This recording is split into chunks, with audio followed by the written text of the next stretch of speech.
warahmatullahi wabarakatuh.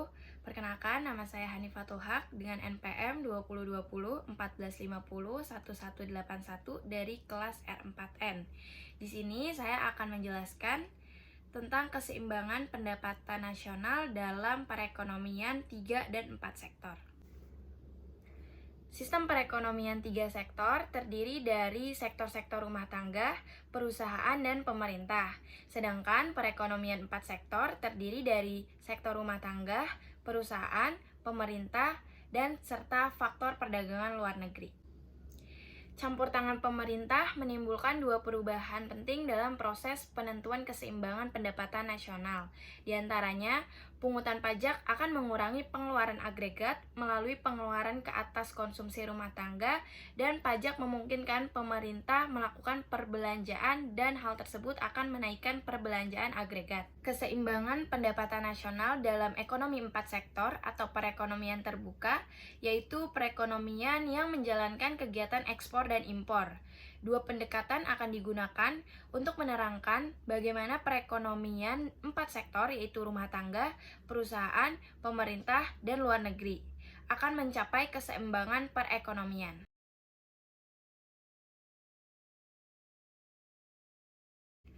Pertama, di sini kita akan membahas tentang perekonomian 3 sektor. Apa itu perekonomian 3 sektor? Pengertian perekonomian 3 sektor. Sistem perekonomian 3 sektor merupakan perekonomian yang terdiri dari sektor-sektor rumah tangga, perusahaan, dan pemerintah. Dalam perekonomian 3 sektor, belum terdapat kegiatan mengekspor dan mengimpor. Oleh sebab itu, perekonomian 3 sektor dinamakan juga perekonomian tertutup. Dalam menganalisis perekonomian 3 sektor, pada hakikatnya akan diperhatikan peranan dan pengaruh pemerintah atas kegiatan dalam suatu perekonomian. Pelaku kegiatan ekonomi bukan hanya rumah tangga dan perusahaan. Dengan masuknya pemerintah dalam analisis pendapatan nasional, maka analisis pendapatan nasional menjadi 3 sektor. Peran pemerintah dalam perekonomian adalah penyedia barang publik, di mana penyediaan tersebut memerlukan pembiayaan. Pembiayaan pembangunan yang dilakukan pemerintah berasal dari pajak. Dengan demikian, pemerintah akan memungut pajak dan membelanjakannya untuk pembiayaan pembangunan. Pembelanjaan pemerintah diklasifikasikan menjadi dua bagian, yaitu pengeluaran rutin dan pengeluaran pembangunan. Pengeluaran rutin berupa belanja pegawai, belanja barang, bunga, cicilan utang, dan lain-lain. Sedangkan belanja pembangunan, pembelanjaan untuk pembangunan fisik dan non-fisik. Fisiknya itu seperti jalan, jembatan, gedung-gedung, dan lain-lain. Sedangkan non-fisik itu seperti pelatihan dan pembangunan spiritual lainnya. Campur tangan pemerintah dalam perekonomian menimbulkan dua perubahan penting dalam proses penentuan keseimbangan pendapatan nasional, yaitu yang pertama, ada pungutan pajak yang dilakukan pemerintah akan mengurangi pengeluaran agregat melalui pengeluaran atas konsumsi rumah tangga. Yang kedua, pajak memungkinkan pemerintah melakukan perbelanjaan dan ini akan menaikkan perbelanjaan agregat.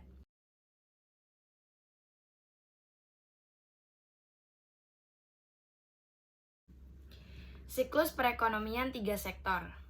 Siklus perekonomian 3 sektor sebenarnya merupakan interaksi antara sektor rumah tangga dan sektor perusahaan. Sebagaimana ditunjukkan oleh garis 1 dan 2, tidak jauh berbeda dengan pembahasan interaksi pelaku ekonomi 2 sektor. Rumah tangga tetap menjadi konsumen bagi perusahaan, sehingga rumah tangga membeli barang dan jasa dari perusahaan. Hal ini menyebabkan aliran pendapatan dari sektor rumah tangga ke sektor perusahaan. Posisi perusahaan juga masih sebagai pengguna faktor produksi yang disediakan rumah tangga. Sektor rumah tangga harus memberikan balas jasa kepada rumah tangga seperti dalam bentuk gaji, upah, bunga, sewa, dan profit atau dividen. Sehingga terjadi aliran pendapatan dari sektor perusahaan kepada sektor rumah tangga. Keberadaan peran pemerintah dalam perekonomian tiga sektor menjadikan interaksi antara pelaku ekonomi menjadi lebih banyak. Setidaknya, ada 4 garis arah interaksi antara pelaku ekonomi yang terjadi hanya dengan penambahan sektor pemerintah. Perhatikan gambar siklus perekonomian tiga sektor. Pada garis 4 dan 5 menunjukkan pendapatan pemerintah. Sedangkan aktivitas yang ditunjukkan garis 3 dan 6 merupakan pengeluaran pemerintah. Pendapatan pemerintah berasal dari pajak. Garis nomor 4 menunjukkan aliran pendapatan dari sektor rumah tangga kepada sektor pemerintah. Hal ini merupakan pajak yang dibayarkan oleh rumah tangga.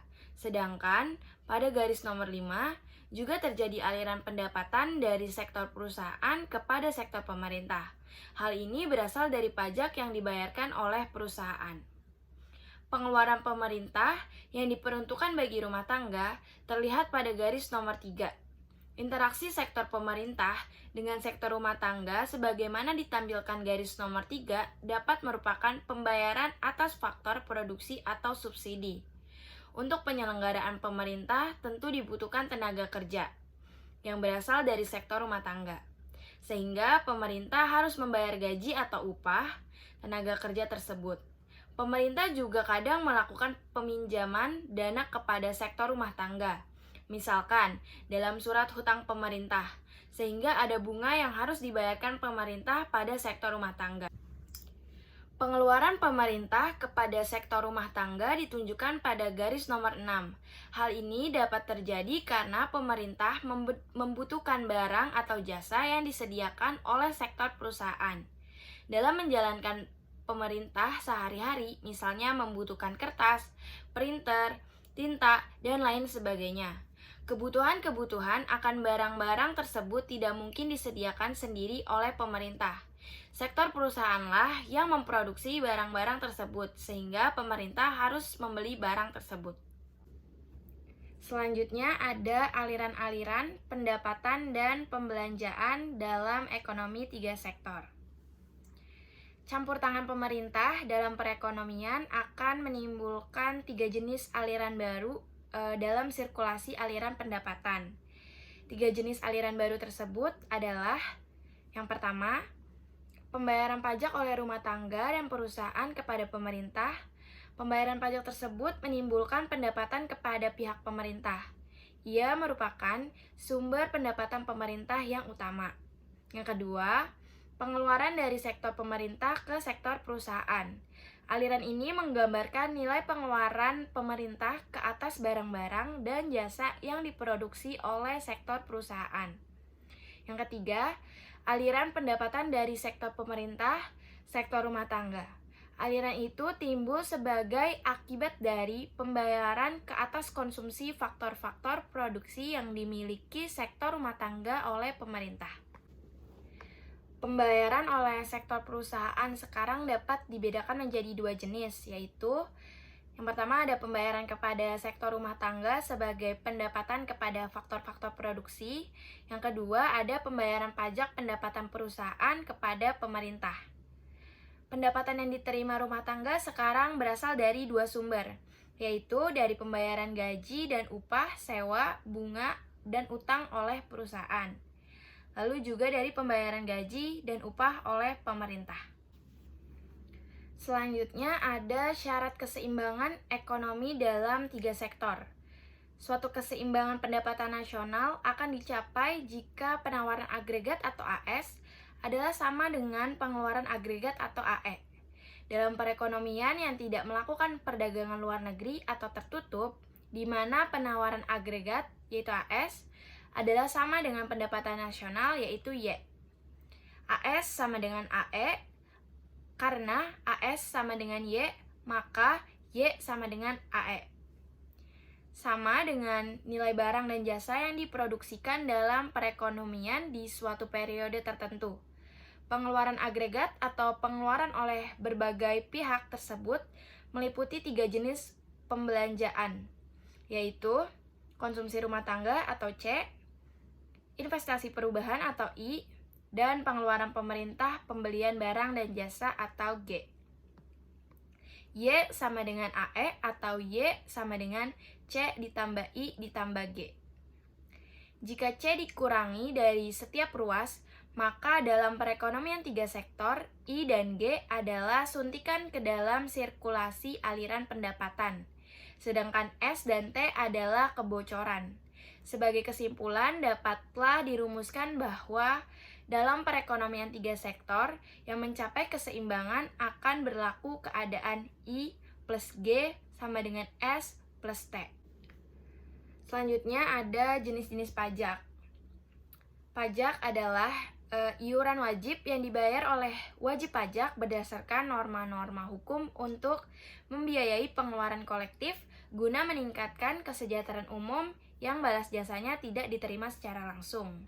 Ada pajak langsung dan tak langsung. Pajak langsung merupakan jenis pungutan pemerintah secara langsung kepada pihak wajib bayar atau disebut juga wajib pajak yang mewajibkannya tidak dapat dialihkan pembebanannya kepada orang lain. Contohnya seperti PPh. Dan ada juga pajak tak langsung. Pajak tak langsung merupakan pajak yang bebannya dapat dipindahkan ke pihak lain. Contohnya seperti pajak impor, pajak penjualan, dan juga PPN. Lalu ada pajak pendapatan tetap dan proporsional. Pajak tetap merupakan sistem perpajakan yang presentasenya tetap, besarnya pada berbagai tingkat pendapatan. Sedangkan pajak proporsional merupakan sistem perpajakan yang presentase pungutan pajaknya disesuaikan dengan besarnya pendapatan. Misal, pendapatan bertambah, maka pajaknya akan semakin meningkat. Begitu juga sebaliknya, jika pendapatan menurun, maka pajaknya akan menurun. Lalu ada efek pajak atas konsumsi dan tabungan rumah tangga. Dalam perekonomian tiga sektor, hubungan pendapatan disposable dan pendapatan nasional dapat dinyatakan dengan persamaan YD sama dengan Y dikurang T. Sehingga dengan demikian, pendapatan disposable atau YD akan lebih kecil dari pendapatan nasional, yaitu YD lebih kecil dari Y. Dengan menurunnya pendapatan disposable atau YD, maka akan menurunkan pula tingkat konsumsi rumah tangga atau C. Hal ini dikarenakan pajak atau T yang dibayarkan mengurangi kemampuan rumah tangga untuk melakukan pengeluaran, konsumsi, dan menabung. Ada pula pengaruh pajak tersebut dapat dituliskan sebagai berikut. Yang pertama, pajak yang dipungut akan mengurangi pendapatan disposable sebanyak pajak yang dipungut, yaitu YD sama dengan Y dikurang T. Yang kedua, penurunan pendapatan disposable akan menurunkan kemampuan melakukan pengeluaran konsumsi dan menabung. Selanjutnya ada hubungan investasi dan tabungan. Identitas akuntansi pendapatan nasional mengungkapkan sejumlah hubungan penting antara berbagai variabel dalam ekonomi makro. Untuk perekonomian terbuka atau perekonomian tiga sektor, tabungan nasional harus sama dengan investasi. Tabungan nasional atau national saving adalah pendapatan total dari perekonomian yang tersisa setelah dikurangi semua konsumsi dan pembelanjaan pemerintah. Karena perekonomian tertutup tidak terlibat dalam perdagangan internasional. Variabel impor dan ekspornya nol. Sehingga PDB adalah penjumlahan dari konsumsi, investasi, dan belanja pemerintah. Adapun rumusnya Y sama dengan C plus G plus I. Selanjutnya, bila dikurangkan dengan C dan G, Y dikurang C dikurang G sama dengan I, atau I sama dengan Y dikurang C dikurang G. Jika Y dikurang C dikurang G diganti dengan S atau saving, maka S sama dengan I. Bila diasumsikan bahwa T melambangkan jumlah pajak yang diterima pemerintah dari rumah tangga dikurangi jumlah yang disalurkan kembali oleh pemerintah kepada rumah tangga, seperti jaminan sosial, subsidi, dan lain-lain. Adapun rumusnya, tabungan nasional atau SN sama dengan S min Y min C min G. Tabungan nasional atau SN sama dengan tabungan swasta atau private ditambah tabungan pemerintah atau public. Lalu tabungan swasta atau SP sama dengan Y dikurang T dikurang C. Tabungan pemerintah atau SG sama dengan T dikurang G. SN sama dengan SP ditambah SG. Sama dengan SN sama dengan Y dikurang T dikurang C ditambah T dikurang G. Tabungan nasional atau SN sama dengan S sama dengan Y dikurang C dikurang G. Persamaan ini memisahkan tabungan nasional menjadi dua bagian, yaitu tabungan swasta atau Y dikurang T dikurang C, dan tabungan pemerintah atau publik yaitu T dikurang G. Tabungan pemerintah adalah pendapatan yang tersisa di pemerintah setelah membayar semua pembelanjaan. SG sama dengan T dikurang G. Jika T lebih dari G, maka pemerintah mengalami surplus anggaran atau budget surplus. Surplus anggaran adalah pendapatan pajak pemerintah lebih besar dari pembelanjaannya.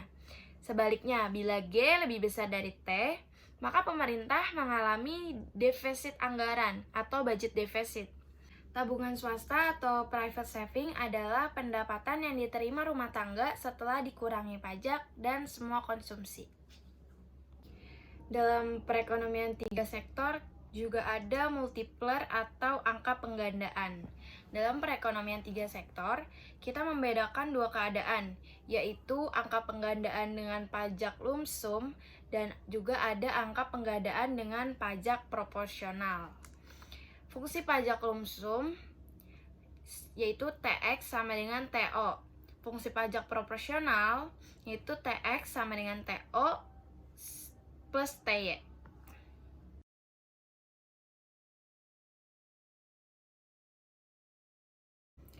Selanjutnya kita akan membahas tentang perekonomian 4 sektor. Apa itu perekonomian 4 sektor? Pengertian perekonomian 4 sektor.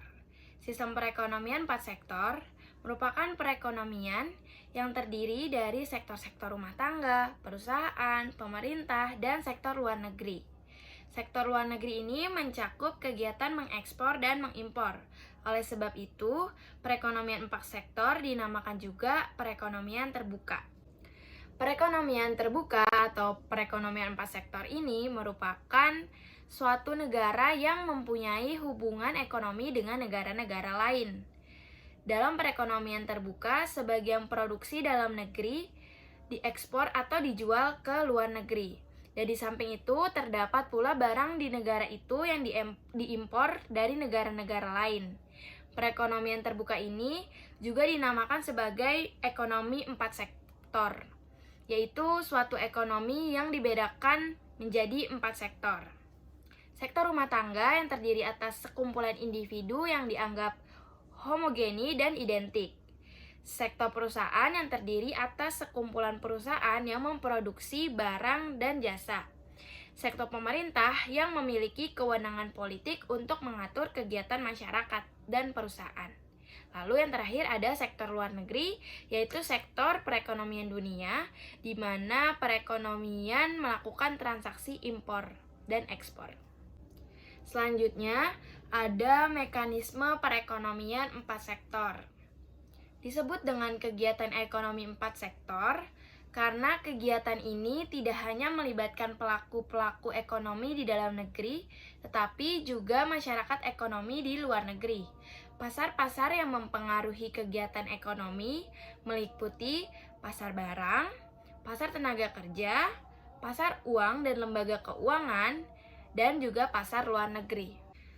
Hubungan antar sektor masing-masing. Yang pertama ada rumah tangga. Rumah tangga hubungannya dengan perusahaan. Pada awalnya, rumah tangga menjual SDM yang dimilikinya kepada perusahaan. Dari interaksi antara rumah tangga dan perusahaan dipertemukan di pasar tenaga kerja, kemudian dari penjualan SDM tersebut, rumah tangga mendapatkan penghasilan yang terdiri dari sewa, bunga, upah, dan profit. Hal ini dipertemukan dalam pasar uang dan lembaga keuangan. Lalu hubungan rumah tangga dengan pemerintah. Dalam hal ini, rumah tangga menyetorkan sejumlah uang sebagai pajak kepada pemerintah, dan rumah tangga menerima penerimaan berupa gaji, bunga, penghasilan, non balas jasa dari pemerintah, atau berupa hasil dari pajak yang dibayarkan. Hubungan rumah tangga dengan negara lain. Hubungannya untuk mencapai hubungan dengan negara lain, rumah tangga harus melewati pasar barang dari pasar luar negeri. Selanjutnya ada perusahaan. Perusahaan merupakan gabungan unit kegiatan yang menghasilkan produk barang dan jasa. Hubungan perusahaan dengan rumah tangga, perusahaan menghasilkan produk-produk berupa barang dan jasa yang dikonsumsi oleh masyarakat. Lalu perusahaan mendapatkan penghasilan dari penjualan produk. Selanjutnya ada hubungan dengan pemerintah. Perusahaan membayar pajak kepada pemerintah, dan perusahaan menjual produk dan jasa kepada pemerintah melalui pasar barang. Selanjutnya ada pemerintah.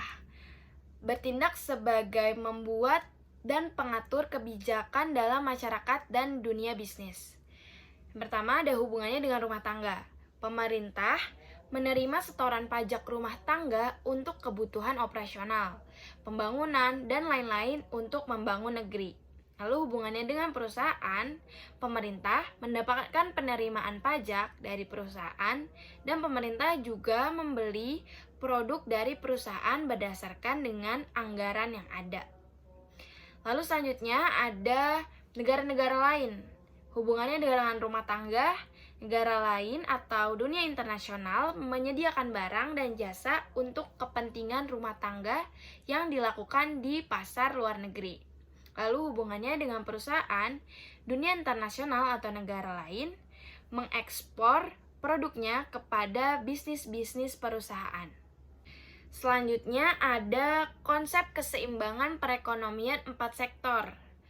Pendapatan nasional keseimbangan. Syarat keseimbangan pendapatan nasional dalam perekonomian terbuka adalah Y sama dengan C ditambah G ditambah I buka kurung X dikurang M tutup kurung dan I plus G plus X sama dengan S plus T plus M. Keterangannya, Y sama dengan tingkat pendapatan, C sama dengan konsumsi, I sama dengan investasi, X sama dengan ekspor, S sama dengan tabungan, T sama dengan pajak, G sama dengan pengeluaran pemerintah, dan M sama dengan impor. Dalam perekonomian terbuka 4 sektor, akan mewujudkannya 2 aliran baru dalam sirkulasi aliran pendapatan, yaitu yang pertama ada aliran pendapatan yang diterima dari mengekspor yang merupakan suntikan kepada aliran pendapatan. Dan yang kedua, aliran pengeluaran untuk membeli barang yang diimpor dari negara lain yang merupakan bocoran kepada aliran pendapatan. Ciri-ciri pokok dari aliran pendapatan perekonomian terbuka. Rumah tangga mendapat aliran pendapatan berupa gaji atau upah, sewa, bunga, dan keuntungan. Dan pendapatan tersebut digunakan untuk pengeluaran konsumsi atau membeli barang dan jasa yang diproduksi perusahaan dalam negeri, membayar pajak, mengimpor atau membeli barang impor dari luar negeri, dan juga menabung ke bank atau lembaga keuangan. Di samping aliran uang keluar untuk membayar impor, juga aliran pengeluaran ke sektor perusahaan atau pembayaran atas ekspor.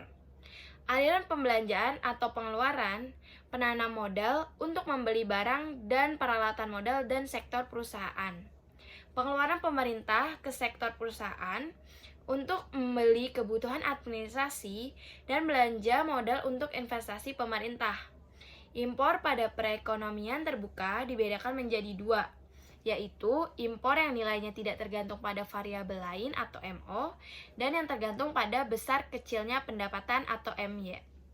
Misal, C sama dengan 20 ditambah 0,6 YD, I sama dengan 30, G sama dengan 10, TX sama dengan 8, TR sama dengan 3, X sama dengan 6, di mana YD sama dengan Y dikurang TX dikurang TR YD sama dengan Y dikurang 8 ditambah 3 sama dengan YD sama dengan Y dikurang 5. Perekonomian terbuka ekspor-impor. Ekspor. Jika suatu negara melakukan ekspor barang dan jasa ke negara lain, maka ia harus memproduksi barang dan jasa melebihi jumlah produksi yang diperlukan di dalam negeri. Dengan meningkatkan jumlah produk atau barang dan jasa yang dihasilkan oleh suatu negara, maka hal ini juga akan meningkatkan pendapatan nasional negara tersebut. Karena ekspor merupakan salah satu jenis pengeluaran agregat sehingga dapat mempengaruhi tingkat pendapatan nasional yang akan dicapai oleh suatu negara. Apabila ekspor meningkat, maka pengeluaran agregat akan meningkat pula, dan keadaan ini selanjutnya akan menaikkan pendapatan nasional. Namun sebaliknya, pendapatan nasional tidak dapat mempengaruhi besar kecilnya ekspor. Apabila pendapatan nasional bertambah besar, ekspor belum tentu meningkat, atau besarnya ekspor dapat meningkat atau mengalami perubahan, meskipun pendapatan nasional tetap besarnya.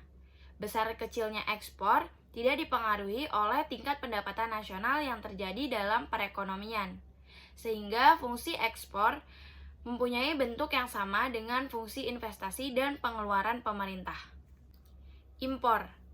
Dalam analisis makroekonomi, diasumsikan bahwa faktor yang mempengaruhi besar kecilnya pembelian barang dari luar negeri atau impor suatu negara adalah kemampuan membayar atau daya beli negara tersebut terhadap barang impor.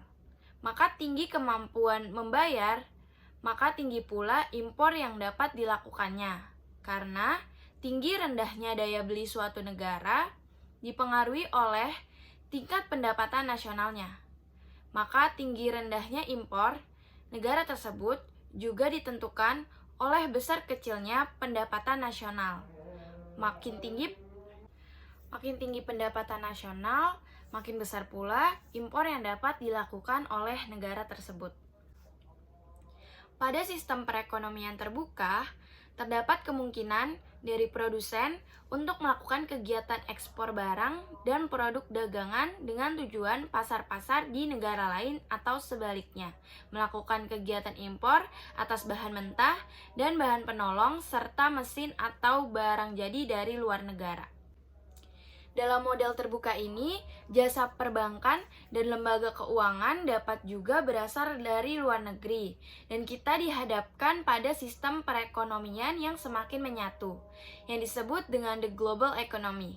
Dengan memasukkan sektor luar negeri ke dalam model perhitungan pendapatan nasional, berarti kita menamijahkan dua variabel dalam model perekonomian tiga sektor, yaitu variabel ekspor dan variabel impor.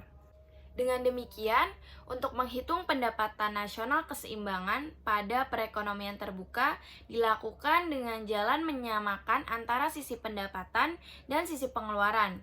Dalam sistem perekonomian terbuka ini, pengeluaran untuk impor dibedakan menjadi dua jenis, yaitu apakah impor itu tergantung dari variabel lain atau tidak, atau nilainya dianggap tetap. Selanjutnya ada efek angka pengganda atau multiplier effect perekonomian 3 dan 4 sektor. Tadi kita sudah membahas sedikit tentang multiplier di perekonomian 3 sektor. Angka pengganda atau multiplier adalah suatu angka yang menunjukkan rasio antara perubahan pendapatan nasional dengan perubahan salah satu variabel yang membentuknya. Variabel penyebabnya adalah adanya perubahan di sektor pengeluaran. Selanjutnya, ada perhitungan angka pengganda perekonomian 3 sektor. Lalu juga ada perhitungan angka pengganda perekonomian 4 sektor. Lalu ada perhitungan angka pengganda perekonomian 3 sektor dan juga perhitungan angka pengganda perekonomian 4 sektor.